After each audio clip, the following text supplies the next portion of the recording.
Hello, guys and gals, and this is part 6 of our reading of Leaves of Gold. And Leaves of Gold is an anthology of prayers, memorable phrases, inspirational verse, and prose from the best authors of the world, both ancient and modern, edited by Clyde Francis Lytle. Now, we're going to go over the copyright information, which is kind of blurry on the screen, and I apologize for that. These pages are very glossy, so it's really hard to get a good picture.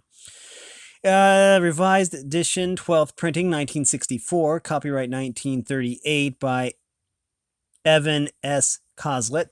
And revised 1948 by Donald G. Remley. And copyright 1948 by ACNDG Remley. As produced by the Coslet Publishing Company from Williamsport, Pennsylvania, printed in the United States. Now, anyways, we are going to start over with aspirations. This should be the 6th part. And here. Okay, let's go back to this. Section 6, or part 6, aspiration. Building temples. The Bible tells of dreamers, and among the most conspicuous was Joseph. He told his dreams to his brothers, and his brothers hated him because of his dreams. One day, when his father sent him out where his brothers were keeping their flocks in Dothan, they saw him coming afar off and said, "Behold, the dreamer cometh." They plotted to kill him, and he is not the only dreamer who has been plotted against in the old world. But finally, they decided that instead of killing him, they would put him down in a pit. But some merchants passing that way, the brothers decided to sell him to the merchants, and the merchants carried Joseph down into Egypt. Time went on, and the brothers had almost forgotten the dreamer Joseph, but a famine came, yes, a famine, and then they had to go down into Egypt and buy corn. And when they got there, they found the dreamer, and he had the corn. So I decided that it would not be bad, after all, for one to be a dreamer, if one has the corn.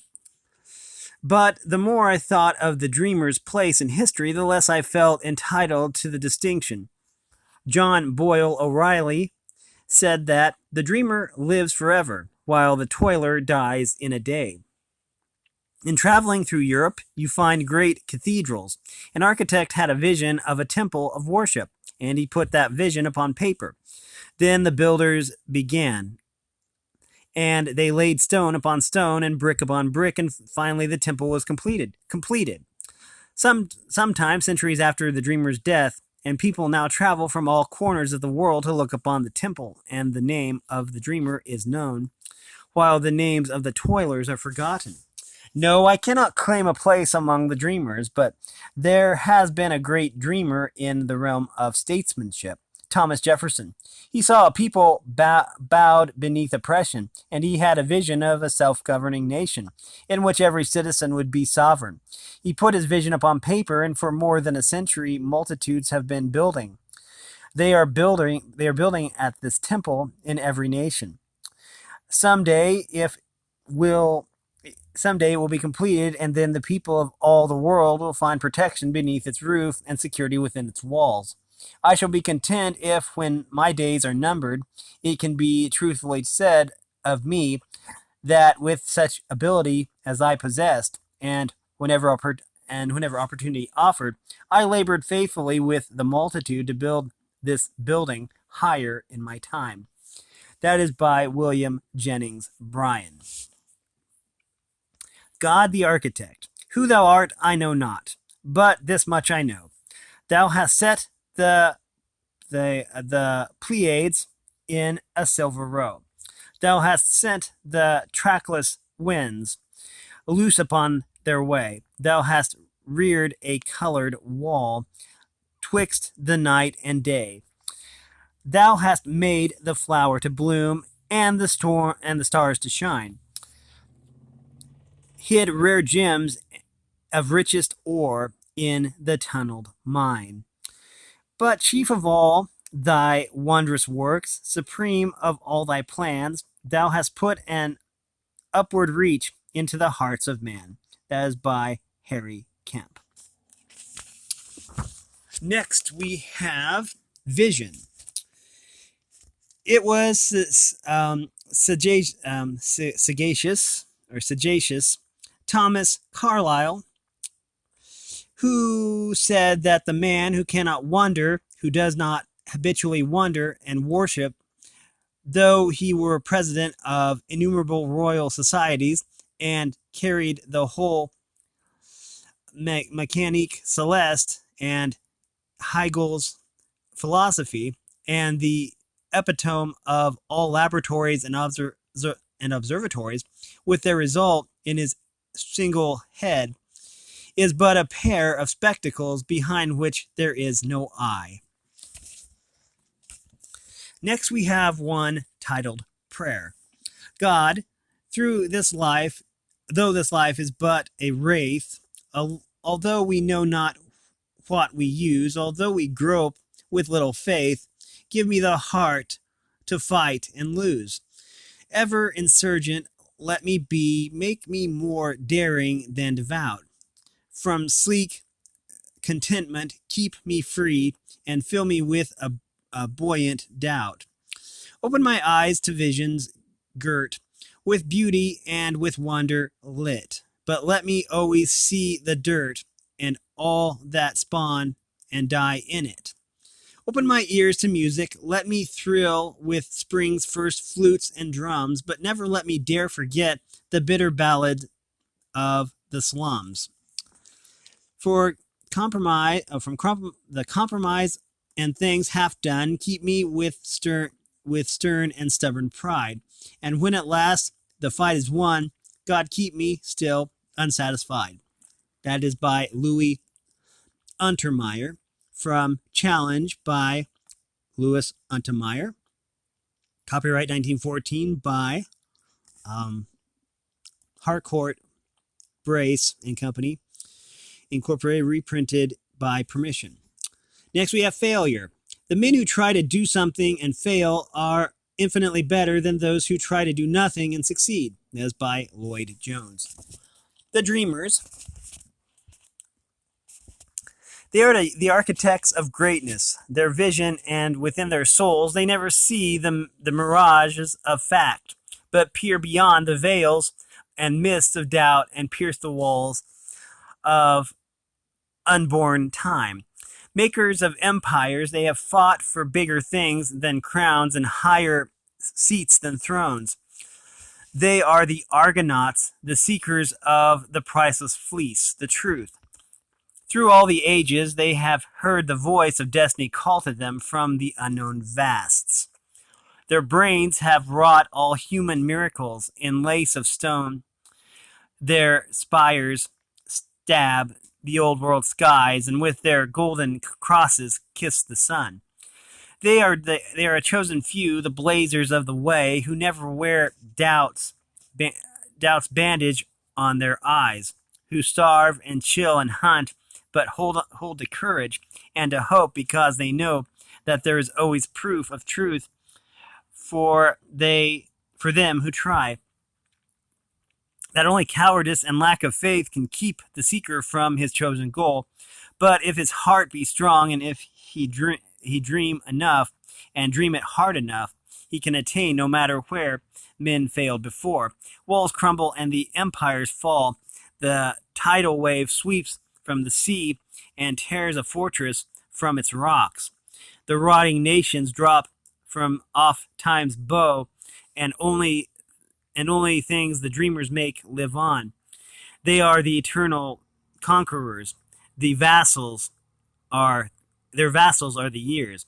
That is by Herbert Kaufman. Next we have Stargazers. Ideals are like stars. You will not succeed in touching them with your hands, but like the seafaring man on the desert of waters, you choose them as your guides and follow them. You reach your destiny. That's by Carl Shores. I think it's pronounced Shores. Shures. Consider fundamentals. Utopia has long been another name for the unreal and the impossible. As a matter of fact, it is our utopias that make the world tolerable to us. The cities and mansions that people dream of are those in which they finally live. What makes human history such an uncertain and fascinating story is that man lives in two worlds, the world within and the world without. In the midst of the tepid and half-hearted discussions that continue to arise, let's break in with the injunction to talk about fundamentals. Consider Utopia. That's by Lewis Mumford. Upward, notwithstanding the sight of all our miseries, which press upon us and take us by the throat, we have an instinct which we cannot repress, and which lifts us up. That is by Pascal. Here or nowhere, here in this poor, miserable, hampered, despicable, actual, wherein thou now standest, here or nowhere is thy ideal. Work it out therefrom, and working, believe, lives be free. O thou that pinest in the imprisonment of the actual, and criest bitterly to the gods for a kingdom wherein to rule and create, knowing this for a truth. The thing thou seekest is already here or nowhere. Couldst thou only see. That is by Thomas Carlyle.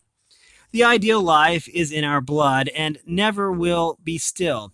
Sad will be the day for any man when he becomes contented with the thoughts he is thinking and the deeds he is doing, where there is not forever beating at the doors of his soul some great desire to do something larger, which he knows that he was meant and made to do. That is by Phillips Brooks.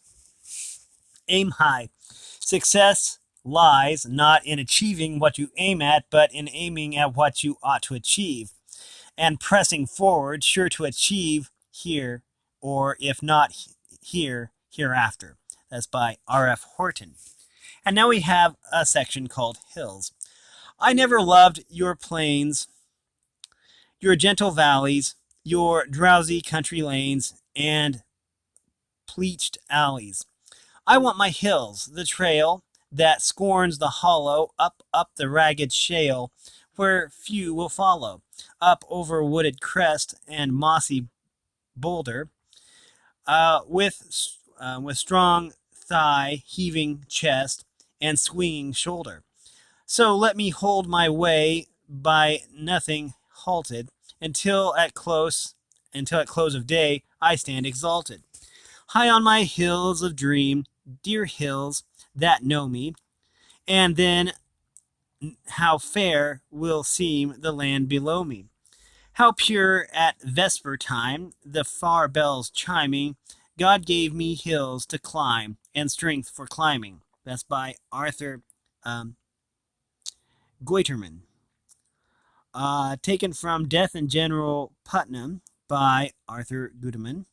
Published and copyrighted by E.P. Dalton and Company, Incorporated, New York, 1955. Pursuit of the ideal, our duty to God is to make of ourselves the most perfect product of divine incarnation that we can become. This is possibly only through the pursuit of worthy ideals. That's by Edgar White Burrill. Make sure I'm on the right page. Dare greatly. It is not... Dare greatly. Is not the critic who counts, nor the man who points out how the strong man stumbled, or where the doer of deeds could have done better.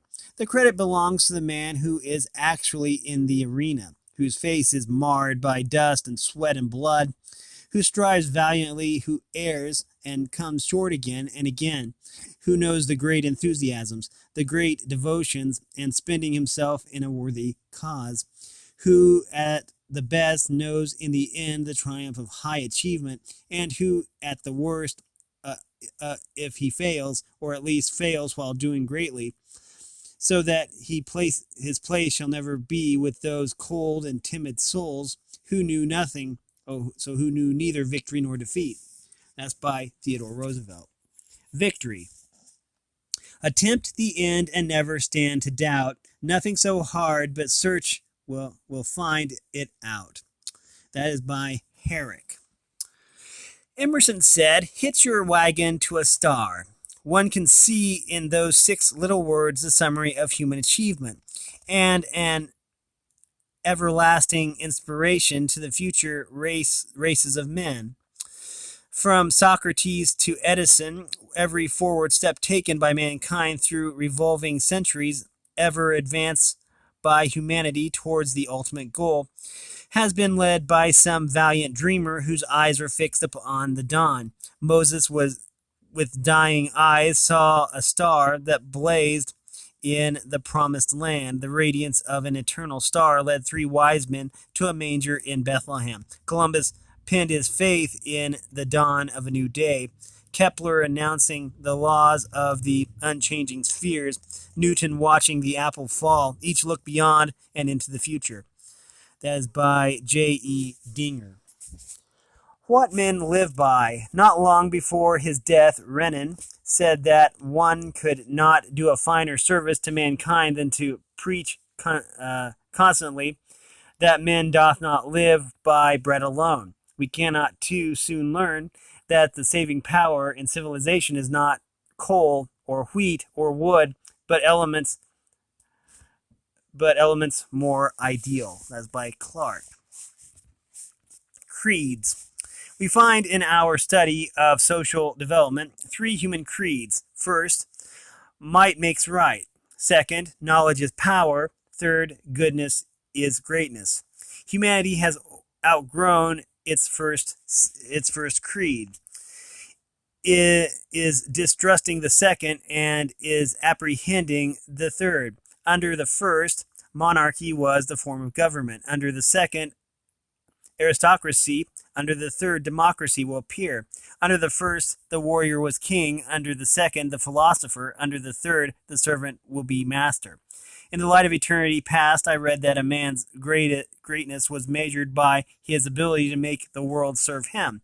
But in the light of eternity to come, a man's greatness will be measured by his ability to serve his fellow men.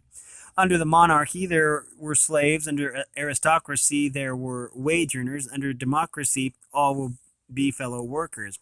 You may call this a utopian dream, but it is the logic of events. It is the program of the inevitable. It is the march of the centuries. Caesar and Plato must pass on, and Christ will be supreme. That's by Christian Evangelist. I don't think that's their real name. I think that it's just by a Christian evangelist. Dreams do come true if we only wish hard enough. You can have anything in life if you will sacrifice everything else for it. What will you have, says God? Pay for it and make it. That is by James Barrie. Ideals. Now believe me, God hides some ideal in every human soul. At some time in our life, we feel a trembling, fearful longing to do some good thing. Life finds its noblest spring of excellence in this hidden impulse to do our best. There is a time when we are not content to be such merchants or doctors or lawyers as we see on the dead level or below it. The woman longs to glorify her womanhood as sister, wife, or mother. Here is God standing silently at the door all day long. That's by Robert Collier. The way to Utopia. Before men can come to Utopia, they must learn the way there. Utopia, I see, is only a home for those who have learned the way. It is not a place for men who grow wealthy by intercepting, but by serving. That is by H.G. Wells. Upward. Glad that I live am I, that the sky is blue, glad for the country lanes and the fall of dew. After the sun, the rain, after the rain, the sun. This is the way of life till the work is done. All that we need to do, be we low or high, is to see that we grow nearer the sky. From the selected poems of Lizette Woodworth Reese, copyright 1926 by Lizette Woodworth Reese, and reprinted with permission by Reinhardt and Company Incorporated Publishers. Sowers. A handful of pine seeds will cover mountains with the green majesty of forests. I too will set my face to the wind and throw my handful of seed on high. That is by Fiona MacLeod.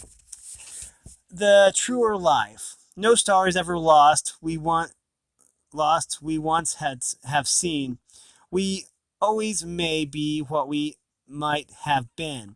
Since good, though not thought, has life and breath. God's life can always be redeemed from death, and evil in its nature is decay, and any hour can blot it all away. The hopes that lost in some far distant scene may be truer life, and this the dream. That's by Adelaide Ann Proctor. Foundations. If you have built castles in the air, your work needs not be lost. That is where they should be. Now put the foundations under them. That is by Thoreau. Castles in the air. I find the strangest castles in the air that were ever piled far better for comfort and for use than the dungeons in the air that are daily dug and caverned out by grumbling, discontented people. A man should make life and nature happier to us, or he had better not been born. That's by Emerson. He loved to weave, dream warp, and wolf more fairer than things that are. He made believe that far beyond the goal that lures our eyes to nobler ports we steer, that grief was meant to forge the living soul, and death itself is not for men to fear. So well he made believe, he really made the world believe his make-believes were true. That's taken from Death and General Putnam by Arthur Guiterman, produced and published and copyrighted by E.P. Dutton and Company Incorporated, New York, 1933. Now, I believe that's it.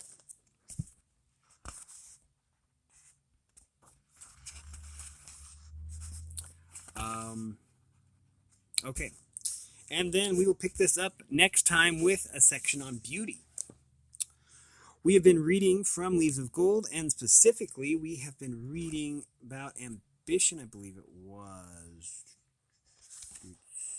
Oh, okay. Sorry. Let me go find it again. I want to make sure that I'm right. It's been easier just to read them. Okay. And I missed it again. Okay. Oh, aspiration. That's it. Okay. Anyway, we've been reading from Leaves of Gold, specifically section 6, aspiration. This was also a book that was edited by Clyde Francis Lytle. Now, if you like this content, make sure you like and subscribe, ring the bell so you know when I upload. Also, if you want to support me in any way, if you want to join the Discord server, all the information will be in the description below. And as always, thanks for watching, everyone, and have a great day.